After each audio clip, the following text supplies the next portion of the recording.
couple topics that I wanted to ask you about. And again, you're covering the team, you're around the team, you're there all the time. Stefon Diggs right now, I want to make sure I say this correctly. The national media, I don't want to sit there and blast the media because then I'm not talking about the local media. I'm talking about national media right now, for the most part, are kind of making a story out of Stefon Diggs not being here for OTAs. Like Pro Football Talk, for an example, made it a legitimate story. Like he's skipping workouts. Like he's done this before. This is not the first time that he hasn't been there. We all know how the season ended. We all know that Stefon was visibly unhappy during the game, and some cryptic tweets that have went on over the last handful of months actually going on now. Not here this week. Josh Allen talked about him. We'll get to Josh in a second as well. It doesn't seem like it's a real story that he's not here. Josh spoke very fondly and confident of him, like, they're closer than ever.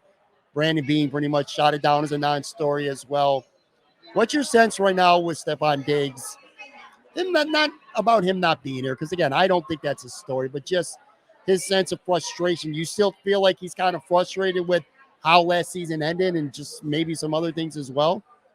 I think with how last season ended, yeah, I think he's still frustrated. Sure. I mean, he had, the few times that we have heard from Stefon Diggs since the season ended, and Catherine Fitzgerald, my coworker, was able to catch up with him briefly at the Super Bowl and probably got, I would say, the most expansive comments from him, which has not been much. He has not had a lot to say, but he admitted at the time that he was still trying to figure out what happened. And I definitely think there's a frustration there that probably isn't going away until September, right, when the games start again. What does that mean going forward? I don't think a lot, honestly, because he's not going anywhere. Yeah. It would cost more to trade him than to have him on the roster, right? That alone makes it unlikely, highly unlikely that they would do it. And on top of that, it doesn't make you better. You're better with Stefon Diggs. So I see this as a total non-story. Now, let me add to that, though, that, he's a team captain, right? Mm-hmm. Stefon Diggs should not be above criticism. And in fact, I think should be held to a bit of a higher standard as a team captain. So I was critical of him when he didn't speak to the media after the loss to the Bengals. I thought he should have owned it. Yeah. I'll say that again right now. I thought he should have owned it. Why doesn't he step up? Their last 2 playoff losses, he has had very quiet statistical games. Now, I know against Kansas City, Gabe Davis had that monster game, and that point was kind of lost. But the point I'm making there is that I think Stefon Diggs should have answered as a captain. He should have spoke for his team about what happened in that game.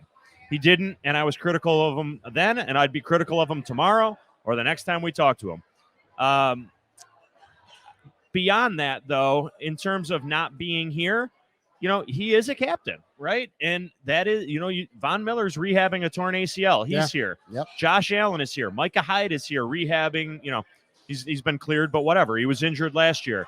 So your team captains are here. He's not here. I understand that it's voluntary, but I think if you wanted to look at that, you could say, maybe he could set an example by being here.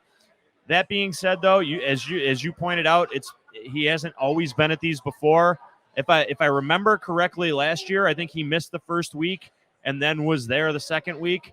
So let's see where it goes.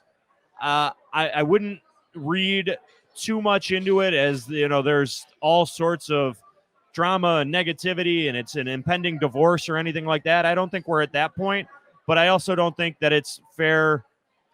I also don't think that we should look at Stefon Diggs as being above any type of criticism.